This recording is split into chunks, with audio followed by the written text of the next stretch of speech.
दर्शकों ब्रेक तो बाद स्वागत है जी। डॉक्टर साहब इस तो पहला कि तुसी दूसरा जो इशू है और डिस्कस करो, मैं चाहांगी कि तुसी जो फेसबुक के जो व्यूअर्स ने है उन्होंने दे कमेंट साडे दर्शकों नाल शेयर कर दो। देखो एक तो असी खुशी की गल ही शेयर करते हैं जी कि साडे फेसबुक लाइक्स इस वेले 66,043 ने 66,043 जी और कुछ जेडे लाइक्स ने आलमोस्ट 1000 के करीब पिछले 2 हफ्ते च वधे ने जी। सो असी अपने दर्शकों का जेडे कि सानू इस मान दे नाल नवाज रहे हैं उन्हों का असी शुक्रिया अदा करते जी। बहुत बार जो असी गल कर रहे होंगे हैं जिन्ने कामेंट उस सैक्शन आते हैं वो भी असी सैकेंड थर्ड पार्ट च ही लेंदे और पर बाद च असी देखते हैं भी कई बार 3 गुणा 4 गुणा कामेंट होंगे ने कुछ सैगमेंट्स के उत्ते 50 ਜਾਂ 60 ਜਾਂ 70 तक भी होंगे ने सो उन्होंने तो भी असी माफ़ी चाहते हैं जिन्हों के असी बाद पढ़ नहीं सकते क्योंकि बहुत सारिया साड़ियाँ लिखतां ईमेल होंदियां ने असी उन्होंने नाल भी इनजस्टिस कर रहे हैं कोई ना कोई बैलेंस सानू स्ट्राइक करना पेगा पर असी क्विकली जेडे हुण मैसेज आए ने उन्होंने देखते हैं। अमनदीप सिंह वाहिगुरू जी का खालसा वाहिगुरू जी की फतेह। डॉक्टर साहब जी खान पान की आज़ादी हेठ हुई 1935 की सिख कॉन्फ्रेंस झटका कॉन्फ्रेंस बारे कोई जानकारी देवो जी। इस बारे कल रेडियो वॉइस ऑफ खालसा ते भाई गुरबख्श सिंह बैंस जी ने जिक्र किया। मैं ये प्रोग्राम नहीं सुनिया, मैनू नहीं अंदाजा भी किस विषय बारे उन्होंने कहा पर जिवें इन्होंने झटका कॉन्फ्रेंस कहा ये हो सकता है विद इन कम्यूनिटी कोई होए होए। इन्ना मैनू जरूर पता है कि भी जदों सिकंदर हयात खान दे नाल अकालियां ने यूनियनिस्ट पार्टी दी सरकार ज्वाइन की सी और उदों जिहड़ा बलदेव सिंह सिकंदर हयात खान पैक्ट होया उहदे च एक क्लॉज झटका अलाउ करन दा सी क्योंकि उस वेले दे पंजाब च भी कुछ इलाके सन जां कुछ होस्टल सन जिन्हां दे विच झटके दी आग्या नहीं सी। सो उस पैक्ट का हिस्सा सी कि झटका जिहड़ा है वो उत्थे अलाउ होएगा पर मैं इस कॉन्फ्रेंस बारे कोई जानकारी नहीं रखता।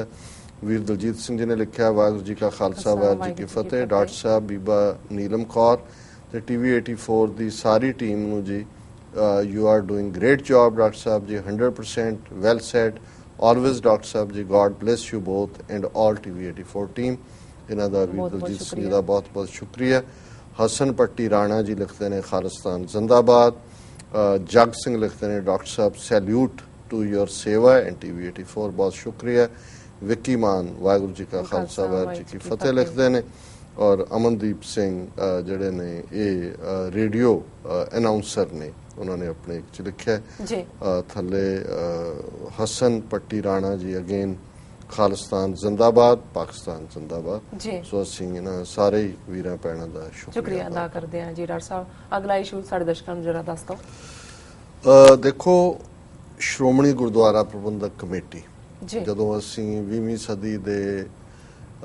उस दहाके का जिक्र करते हैं 1920 का साका ननकाना साहिब जैतो का मोर्चा गुरु के बाग का मोर्चा उस तो पहला चाबियां का मोर्चा तो 1925 दे विच गुरुद्वारा एक्ट और गुरुद्वारा एक्ट दे थल्ले उस वेले दे पंजाब दे इतिहासक गुरुद्वारे जिहड़े सन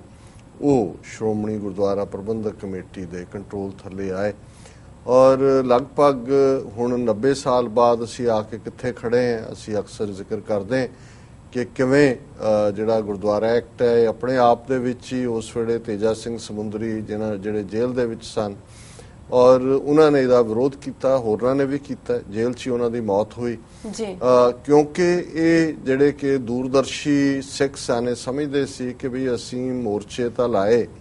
गुरुद्वारे आज़ाद कराने लई कि महंतां तो गुरुद्वारियां दा प्रबंध लैना और महंतां दी इनडायरैक्ट मदद अंग्रेजी सरकार करती सी और ज़ाहिर है कि भी जुल्म अंग्रेजी सरकार दी पुलिस ने ही कीता तो उन्हों का कहना सी भी असी वो गुरुद्वारा एक्ट हुण मन रहे हैं जिहदे थल्ले सीधा कंट्रोल सरकार दा होएगा। सरकार डिसाइड करेगी चोण कदों होनी है वोटर किवें बनने ने और उन्होंने जिहड़े ने इस दे बारे होणगे ऑर्डर और ये तो असी अपने गुरुद्वारे सीधे तौर पर सरकार दे हवाले कर रहे पर क्योंकि एक तो मोर्चा फटीक सी 4-5 साल मोर्चे नूं हो गए सी थके हुए सी और ये वेरीनैस हुंदी है किसी भी मूवमेंट दे विच ਸੋ ਕੁੱਲ ਮਿਲਾ ਕੇ ਅੰਗਰੇਜ਼ਾਂ ਨੇ ਗੁਰਦੁਆਰਾ ਐਕਟ ਦਾ ਖਰੜਾ ਬਣਾਇਆ। ਉਹਨਾਂ ਨੇ ਕਿਹਾ ਜੀ ਜਿਹੜਾ ਇਹਨੂੰ ਮੰਨਦਾ ਜਾਏਗਾ ਉਹ ਜੇਲ੍ਹ ਚੋਂ ਬਾਹਰ ਆਏ, ਕਿਉਂਕਿ ਬਹੁਤ ਸਾਰੇ ਜੇਲ੍ਹਾਂ 'ਚ ਬੰਦ ਸੀ। ਸੋ ਬਹੁਤ ਸਾਰੇ ਬਾਹਰ ਆਏ, ਭਾਵੇਂ ਮਾਸਟਰ ਤਾਰਾ ਸਿੰਘ ਨੇ ਉਸ ਵੇਲੇ ਰੁਖ ਦੇਖਦਿਆਂ ਅਪੋਜ਼ ਵੀ ਕੀਤਾ ਇਹਨੂੰ, ਲੇਕਿਨ ਬਾਅਦ 'ਚ ਉਸੇ ਥੱਲੇ ਹੀ ਜਿਹੜਾ ਗੁਰਦੁਆਰਾ ਐਕਟ ਥੱਲੇ ਚੋਣਾਂ ਸ਼ੁਰੂ ਹੋ ਗਈਆਂ, ਸਾਰੇ ਚੋਣਾਂ ਵੀ ਲੜਨ ਲੱਗ ਗਏ। ਔਰ 47 ਤੋਂ ਬਾਅਦ ਅਸੀਂ ਦੇਖਦੇ ਹਾਂ ਵੀ ਕਿਸ ਤਰੀਕੇ ਦੇ ਨਾਲ ਇਸ ਸਾਰੇ ਦੇ ਵਿੱਚ ਸਿੱਧੇ ਤੌਰ ਤੇ ਸੈਂਟਰ ਸਰਕਾਰ ਦੀ ਇੰਟਰਫੇਰੈਂਸ ਨਹਿਰੂ ਦੇ ਜ਼ਮਾਨੇ 'ਚ ਸ਼ੁਰੂ ਹੋ ਗਈ। ਉਸ ਦਾ ਕਾਫੀ ਅਕਾਲੀਆਂ ਨੇ ਵਿਰੋਧ ਕੀਤਾ, ਔਰ ਕਦੇ ਇਹਨਾਂ ਦਾ ਕੋਈ ਗਿਆਨੀ ਕਰਤਾਰ ਸਿੰਘ ਵਰਗਾ ਕਾਂਗਰਸ ਚਲਾ ਜਾਂਦਾ, ਕਦੇ ਉਧਰ ਚਲਾ ਜਾਂਦਾ, ਇੱਧਰ ਚਲਾ ਜਾਂਦਾ। ਫਿਰ ਮਾਸਟਰ ਤਾਰਾ ਸਿੰਘ ਨਹਿਰੂ ਪੈਕਟ ਹੋਇਆ 1950, ਜਿਹਦੇ 'ਚ ਸਰਕਾਰ ਨੇ ਕਿਹਾ ਜੀ ਅਸੀਂ ਗੁਰਦੁਆਰਿਆਂ ਦੇ ਵਿੱਚ ਕੋਈ ਦਖਲਅੰਦਾਜ਼ੀ ਨਹੀਂ ਕਰਾਂਗੇ। ਪਰ ਕਿਉਂਕਿ ਅਲਟੀਮੇਟਲੀ ਗੁਰਦੁਆਰਾ ਐਕਟ ਬੇਸ਼ੱਕ ਉਸ ਵੇਲੇ ਦੀ ਪੰਜਾਬ ਸਰਕਾਰ ਦਾ ਐਕਟ ਸੀ, ਕੋਈ ਫੈਡਰਲ ਐਕਟ ਨਹੀਂ ਸੀ, ਪਰ 1966 ਤੋਂ ਬਾਅਦ ਖਾਸ ਤੌਰ ਤੇ, ਕਿਉਂਕਿ 1966 ਜਦੋਂ ਪੰਜਾਬ ਅੱਗੋਂ 4 ਸਟੇਟਾਂ ਦੇ ਵਿੱਚ ਵੰਡ ਦਿੱਤਾ, ਪੰਜਾਬ, ਹਰਿਆਣਾ, ਹਿਮਾਚਲ ਔਰ ਚੰਡੀਗੜ੍ਹ ਨੂੰ ਯੂਨੀਅਨ ਟੈਰੀਟਰੀ ਬਣਾ ਦਿੱਤਾ, ਤੇ ਇਹਨਾਂ ਚਾਰਾਂ 'ਚ ਹੀ ਜਿਹੜੇ ਵੋਟਰ ਬਣਨੇ ਸੀ। ਸੋ ਜ਼ਾਹਰ ਹੈ ਵੀ ਜਦੋਂ ਤੱਕ ਚਾਰੋਂ ਸਰਕਾਰਾਂ ਮਨਜ਼ੂਰੀ ਨਾ ਦੇਣ ਕਿ ਭਈ ਚੋਣਾਂ ਕਰਾ ਲਓ, ਔਰ ਉਹਦੇ ਥੱਲੇ ਹੋ ਨਹੀਂ ਸਕਦੀਆਂ, ਵੋਟਰ ਆਇਡੈਂਟੀਫਾਈ ਹੁੰਦੇ ਨੇ, ਫਿਰ ਡੇਟ ਮਿੱਥੀ ਜਾਂਦੀ ਹੈ ਔਰ ਉਹ ਸੈਂਟਰ ਕਰਦੀ ਹੈ। ਸੋ ਬਹੁਤ ਵਾਰ ਜੇ ਅਸੀਂ 1947 ਤੋਂ ਬਾਅਦ ਔਰ ਖਾਸ ਤੌਰ ਤੇ 1960 ਤੋਂ ਬਾਅਦ ਦੇਖੀਏ ਕਿ ਚੋਣਾਂ ਕਦੋਂ ਕਰਵਾਉਣੀਆਂ ਨੇ, ਇਹ ਫੈਸਲਾ ਸਰਕਾਰ ਇਸ ਲਿਹਾਜ਼ ਨਾਲ ਕਰਦੀ ਸੀ ਜਦੋਂ ਕਿ ਉਹਨਾਂ ਦੇ ਜਿਹੜੇ ਝੋਲੀ ਚੁੱਕ ਨੇ ਉਹਨਾਂ ਨੂੰ ਉਹ ਪਾਵਰ 'ਚ ਲਿਆ ਸਕਣ। ਇਹੀ ਕਾਰਨ ਹੈ ਕਿ 1979 ਦੇ ਵਿੱਚ ਚੋਣਾਂ ਜਦੋਂ ਹੋਈਆਂ ਉਹ ਵੀ 14-15 ਸਾਲ ਬਾਅਦ ਹੋਈਆਂ, ਔਰ 1979 ਤੋਂ ਬਾਅਦ ਜਦੋਂ ਪੰਜਾਬ 'ਚ 1980 'ਚ ਜਾਗਰੂਕਤਾ ਦਾ ਦੌਰ ਸ਼ੁਰੂ ਹੋਇਆ, ਕੌਮ ਦੇ ਵਿੱਚ ਆਜ਼ਾਦੀ ਦੀ ਭਾਵਨਾ ਆਈ, ਸਿੱਖੀ ਭਾਵਨਾ ਆਈ, ਤਾਂ ਫਿਰ ਅਸੀਂ ਦੇਖਦੇ ਹਾਂ ਕਿ 1979 ਤੋਂ ਲੈ ਕੇ 1996 ਤੱਕ ਆਲਮੋਸਟ 17 ਸਾਲ ਚੋਣਾਂ ਫੇਰ ਨਹੀਂ ਕਰਵਾਈਆਂ ਗਈਆਂ ਸ਼੍ਰੋਮਣੀ ਕਮੇਟੀ ਦੀਆਂ। ਜਦੋਂ ਇਹਨਾਂ ਨੇ ਐਨ ਇੱਕ ਜਨਰੇਸ਼ਨ ਪੂਰੀ ਮਾਰ ਦਿੱਤੀ, ਬਾਦਲਾਂ ਨੂੰ ਵਾਪਸ ਪਾਵਰ ਦੇ ਉੱਤੇ ਜਿਹੜਾ ਉਹ ਤਾਇਨਾਤ ਕਰ ਦਿੱਤਾ, ਪੰਜਾਬ ਦੇ ਵਿੱਚ ਸੂਬੇਦਾਰ ਇਹਨੂੰ ਬਣਾ ਦਿੱਤਾ, 1996-97 ਚੋਣਾਂ ਕਰਾ ਕੇ ਸ਼੍ਰੋਮਣੀ ਕਮੇਟੀ ਫਿਰ ਇਹਨਾਂ ਦੇ ਹਵਾਲੇ ਕਰ ਦਿੱਤੀ। ਹੁਣ ਬਹੁਤ ਵਾਰ ਹੁੰਦਾ ਨਾ ਜੀ ਅਕਾਲ ਤਖਤ ਇਵੇਂ ਕਰ ਲਏ, ਸ਼੍ਰੋਮਣੀ ਕਮੇਟੀ ਉਹ ਕਰ ਕਿਵੇਂ ਲਏ? ਉਹ ਤਾਂ ਤੁਹਾਡਾ ਰਜੀਮ ਹੀ ਹਕੂਮਤੀ ਹੈ ਜਿਹੜਾ ਕਿ ਉਹਨਾਂ ਦੀ ਐਕਸਟੈਂਸ਼ਨ ਹੈ। ਔਰ ਫਿਰ ਅਸੀਂ ਦੇਖਦੇ ਹਾਂ ਵੀ 1996-97 ਤੋਂ ਬਾਅਦ ਫਿਰ ਵਿਦ ਕਨਵੀਨੀਅੰਸ ਚੋਣਾਂ ਹੋਈਆਂ, ਔਰ ਫਿਰ ਇਸ਼ੂ ਖੜਾ ਕਰ ਦਿੱਤਾ ਗਿਆ ਸਹਿਜਧਾਰੀ ਵੋਟਰਾਂ ਦਾ ਕਿ ਜੀ ਇਹਨਾਂ ਨੂੰ ਜਿਹੜਾ ਉਹ ਵੋਟ ਦਾ ਹੱਕ ਮਿਲੇ ਨਾ ਮਿਲੇ। ਇਸ ਗੱਲ ਨੂੰ ਲੈ ਕੇ ਅਕਾਲੀਆਂ ਨੇ ਵਾਜਪਾਈ ਸਰਕਾਰ ਦੇ ਵੇਲੇ ਉਹਦੇ ਤੋਂ ਅਡਵਾਨੀ ਤੋਂ ਆਰਡੀਨੈਂਸ ਤਾਂ ਜਾਰੀ ਕਰਵਾ ਲਿਆ ਕਿ ਭਾਈ 47 ਤੋਂ ਪਹਿਲਾਂ ਇਹ ਡਿਫਰੈਂਟ ਸੀ ਸਿਚੁਏਸ਼ਨ, ਉਦੋਂ ਸਿੰਧ ਦੇ ਵਿੱਚ ਦੂਸਰੇ ਇਲਾਕਿਆਂ ਦੇ ਵਿੱਚ ਸਹਿਜਧਾਰੀਆਂ ਦਾ ਚਲਣ ਜਾਂ ਦੂਸਰਾ ਸੀ, ਔਰ ਹੁਣ ਇਹ ਕੋਈ ਰਹਿ ਨਹੀਂ ਗਈ ਕੈਟਾਗਰੀ, ਹੁਣ ਤਾਂ ਜਾਂ ਸਿੱਖ ਹੈ ਜਾਂ ਨਹੀਂ ਹੈ। ਇਸ ਲਈ ਇਹ ਜਿਹੜਾ, ਔਰ ਉਦੋਂ ਵੀ ਫੀਅਰ ਇਹ ਸੀ ਵੀ RSS ਵਾਲੇ ਜਿਹੜੇ ਨੇ ਉਹ ਸਹਿਜਧਾਰੀਆਂ ਦੇ ਹਵਾਲੇ ਨਾਲ ਵਿੱਚ ਨਾ ਵੜ ਜਾਣ। ਹਾਲਾਂ ਭਾਵੇਂ ਵਿੱਚ ਨੇ ਜਾਂ ਬਾਹਰ ਨੇ, ਕੰਟਰੋਲ ਤਾਂ RSS ਹੀ ਕਰ ਰਿਹਾ। ਹੁਣ ਉਹ ਆਰਡੀਨੈਂਸ ਦਾ ਟਾਈਮ 6 ਮਹੀਨੇ ਦਾ ਹੁੰਦਾ ਹੈ, ਜੇ 6 ਮਹੀਨੇ ਤੋਂ ਬਾਅਦ ਪਾਰਲੀਮੈਂਟ ਉਹਨੂੰ ਅਪਰੂਵ ਨਹੀਂ ਕਰਦੀ ਤੇ ਉਹ ਲੈਪਸ ਕਰ ਜਾਂਦਾ। ਉਹ ਨਾ ਉਹਨਾਂ ਨੇ ਅੱਗੋਂ ਪਾਰਲੀਮੈਂਟ 'ਚ ਲਿਆਂਦਾ, ਨਾ ਅਕਾਲੀਆਂ ਨੂੰ ਫਿਕਰ ਸੀ। ਔਰ ਜਦੋਂ ਦੁਬਾਰਾ ਚੋਣਾਂ ਹੋ ਕੇ ਹਟੀਆਂ ਲਗਭਗ 5 ਸਾਲ ਪਹਿਲਾਂ, ਤੇ ਜਿਹੜੀ ਇੱਕ ਉਹਨਾਂ ਨੇ ਇਹ BJP ਦਾ ਵਰਕਰ ਸੀ ਪਰਮਜੀਤ ਰਾਣੂ, ਡਾਕਟਰ ਪਰਮਜੀਤ ਰਾਣੂ, ਸਹਿਜਧਾਰੀ ਫੈਡਰੇਸ਼ਨ ਅਖੌਤੀ ਬਣਾ ਕੇ ਉਹ ਕੋਰਟ 'ਚ ਚਲਾ ਗਿਆ ਕਿ ਜੀ ਇਹ ਤਾਂ ਸਾਨੂੰ ਹੱਕ ਹੋਣਾ ਚਾਹੀਦਾ, ਔਰ ਹਾਈ ਕੋਰਟ ਦੇ ਵਿੱਚ ਹਾਈ ਕੋਰਟ ਨੇ ਫੈਸਲਾ ਉਹਦੇ ਹੱਕ 'ਚ ਦੇ ਦਿੱਤਾ। ਔਰ ਟੈਕਨੀਕਲ ਗਰਾਊਂਡ ਤੇ ਉਹਨਾਂ ਨੇ ਕਿਹਾ ਜੀ ਜਿਹੜਾ ਆਰਡੀਨੈਂਸ ਬੈਨ ਕਰਦਾ ਸੀ ਸਹਿਜਧਾਰੀਆਂ ਦੇ ਵੋਟਰ ਨੂੰ, ਉਹਨੂੰ ਤਾਂ ਪਾਰਲੀਮੈਂਟ ਨੇ ਰੈਟੀਫਾਈ ਨਹੀਂ ਕੀਤਾ ਬਾਅਦ 'ਚ, ਇਸ ਲਈ ਉਹ ਲੈਪਸ ਹੈ। ਔਰ ਇੱਕ ਉਹਦੀ ਅਪੀਲ ਸੁਪਰੀਮ ਕੋਰਟ 'ਚ ਗਈ ਜ਼ਾਹਰ ਹੈ, ਔਰ ਸੁਪਰੀਮ ਕੋਰਟ ਵੀ ਹੁਣ ਤੱਕ ਬੈਠਾ ਸੀ, ਔਰ ਆਲਮੋਸਟ 5 ਸਾਲ ਇਸ ਗੱਲ ਨੂੰ ਲੰਘ ਗਏ ਨੇ। ਜਿਹੜਾ general house Shiromani committee member ਚੁਣੇ ਗਏ ਪਿਛਲੀਆਂ ਚੋਣਾਂ 'ਚ 5 ਸਾਲ ਪਹਿਲਾਂ, ਜਿਹਨਾਂ 'ਚ ਭਾਈ ਕੁਲਬੀਰ ਸਿੰਘ ਬੜਾ ਪਿੰਡ ਵੀ ਮੈਂਬਰ ਬਣੇ ਜੀ, ਉਹਨਾਂ ਦਾ ਤਾਂ ਹਾਊਸ ਉਹਨਾਂ ਨੇ ਤਾਂ ਸਹੁੰ ਵੀ ਨਹੀਂ ਚੁੱਕੀ ਕਿਉਂਕਿ ਸੁਪਰੀਮ ਕੋਰਟ ਦੇ ਵਿੱਚ ਕੇਸ ਸੀ। ਹੁਣ ਤੁਸੀਂ ਦੇਖੋ, ਜਦੋਂ ਅਸੀਂ ਇਹ ਕਹਿੰਦੇ ਹਾਂ ਵੀ ਕਿਵੇਂ ਅਦਾਲਤਾਂ ਉਹੀ ਕੁਛ ਕਰਦੀਆਂ ਨੇ ਜੋ ਅੱਜ ਏਜੰਸੀਆਂ ਚਾਹੁੰਦੀਆਂ ਨੇ, ਕਿ ਹੁਣ ਜਦੋਂ ਪੰਜਾਬ ਅਸੈਂਬਲੀ ਦੀਆਂ ਚੋਣਾਂ ਨੂੰ ਆਲਮੋਸਟ ਫਰਵਰੀ 'ਚ ਹੋਣੀਆਂ ਨੇ, ਬੜਾ ਥੋੜਾ ਸਮਾਂ ਰਹਿ ਗਿਆ, ਸ਼੍ਰੋਮਣੀ ਕਮੇਟੀ ਚੋਣਾਂ ਇਸ ਪੀਰੀਅਡ 'ਚ ਹੋ ਨਹੀਂ ਸਕਦੀਆਂ, ਔਰ ਉਹਨਾਂ ਨੇ ਕੀ ਕੀਤਾ ਹੈ ਕਿ ਸੁਪਰੀਮ ਕੋਰਟ ਨੇ ਜਿਹੜਾ ਅੱਜ ਦੀਆਂ ਅਖਬਾਰਾਂ 'ਚ ਹੈ, ਔਰ ਜ਼ਾਹਰ ਹੈ ਕੱਲ ਫੈਸਲਾ ਹੈ ਕਿ ਇਨ ਦਾ ਮੀਨ ਟਾਈਮ ਜਦੋਂ ਕਿ ਮੋਦੀ ਸਰਕਾਰ ਬਣੀ, ਇਹਨਾਂ ਨੇ ਉਹ ਜਿਹੜਾ ਦੁਬਾਰਾ ਪਾਰਲੀਮੈਂਟ ਦੇ ਵਿੱਚ ਲਿਆ ਕੇ ਕਿ ਬਈ ਇਹਨਾਂ ਨੂੰ ਵੋਟ ਦਾ ਹੱਕ ਨਹੀਂ ਹੋਣਾ ਚਾਹੀਦਾ ਸਹਿਜਧਾਰੀਆਂ ਦੇ, ਪਾਸ ਕਰਤਾ। ਹੁਣ ਜਦੋਂ ਪਾਸ ਹੋ ਕੇ ਪ੍ਰੈਜ਼ੀਡੈਂਟ ਦੇ ਦਸਤਖਤ ਹੋ ਗਏ, ਹਿੱਸਾ ਬਣ ਗਿਆ, ਤੇ ਉਹ ਸੁਪਰੀਮ ਕੋਰਟ ਨੇ ਕਿਹਾ ਜੀ ਹੁਣ ਤਾਂ ਇਸ਼ੂ ਹੀ ਨਹੀਂ ਰਹਿ ਗਿਆ, ਕਿਉਂਕਿ ਆਲਰੇਡੀ ਇਹ ਜਿਹੜਾ ਲਾਅ ਇਹਦੇ ਤੇ ਬਣ ਗਿਆ ਹੈ, ਇਸ ਲਈ ਇਹਨਾਂ ਨੂੰ ਹੁਣ ਵੋਟ ਦਾ ਹੱਕ ਨਹੀਂ ਹੈ। ਹੁਣ ਗੱਲ ਇੱਥੇ ਸੁਪਰੀਮ ਕੋਰਟ ਨੇ ਰੋਕ ਦਿੱਤੀ। ਹੁਣ ਜਿਹੜੀ ਡਿਬੇਟ ਅੱਜ ਚੱਲ ਰਹੀ ਹੈ ਕਿ ਜੀ ਜਿਹੜਾ ਜਨਰਲ ਹਾਊਸ ਹੈ ਪਹਿਲਾਂ,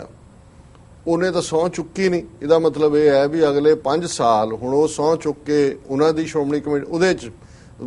5-7 ਮੈਂਬਰ ਹੀ ਵਿਰੋਧੀ ਜਾਂਦੇ ਨੇ, ਸਾਰੇ ਬਾਦਲ ਕਹਿੰਦੇ ਹੀ ਨੇ। ਜਿਸ ਤਰੀਕੇ ਨਾਲ ਇਹਨਾਂ ਨੇ ਬਾਦਲ ਸਰਕਾਰ ਨੇ ਜਿਹੜਾ ਹੈ ਉਹ ਜਾਲੀ ਕਿਸਮ ਦੇ ਜਿਹੜੇ ਸਿੱਖ ਨਹੀਂ ਨੇ ਉਹਨਾਂ ਤੋਂ ਵੋਟਾਂ ਪਵਾ ਕੇ ਜਾਂ ਜੋਰਾ ਸਿੰਘ ਨੂੰ ਕਮਿਸ਼ਨਰ ਬਣਾ ਕੇ ਔਰ ਜਿੰਨੀ ਧਾਂਦਲੀ ਕੀਤੀ ਹੋਈ ਹੈ ਜੀ, ਤੇ ਜੇ ਹੁਣ ਕੋਈ ਦੂਜੀ ਧਿਰ ਕਹੇਗੀ ਜੀ ਨਹੀਂ ਕਿਉਂਕਿ 5 ਸਾਲ ਖਤਮ ਹੋ ਗਏ ਦੁਬਾਰਾ ਚੋਣਾਂ ਕਰਾਓ, ਤੇ ਫਿਰ ਅਦਾਲਤ ਦੇ ਵਿੱਚ ਜਾਏਗੀ ਗੱਲ ਕਿ ਜੀ ਸੁਪਰੀਮ ਕੋਰਟ ਨੇ ਤਾਂ ਕਿਹਾ ਕਿ ਵੀ ਉਹ ਜਿਹੜਾ ਉਹ ਵੈਲਿਡ ਨਹੀਂ ਹੈ ਉਹਨਾਂ ਦਾ ਵੋਟ ਦੇਣਾ, ਤੇ ਕਿਉਂਕਿ ਇਹ ਆਲਰੇਡੀ ਇਲੈਕਟਿਡ ਮੈਂਬਰ ਨੇ ਇਸ ਲਈ ਇਹਨਾਂ ਨੂੰ 5 ਸਾਲ ਦਾ ਸਮਾਂ ਦਿੱਤਾ ਜਾਏ। ਸੋ ਕੁੱਲ ਮਿਲਾ ਕੇ ਏਜੰਸੀਆਂ ਨੇ ਦੇਖਦੇ ਆ ਵੀ ਇਹ ਨਾ ਹੋਏ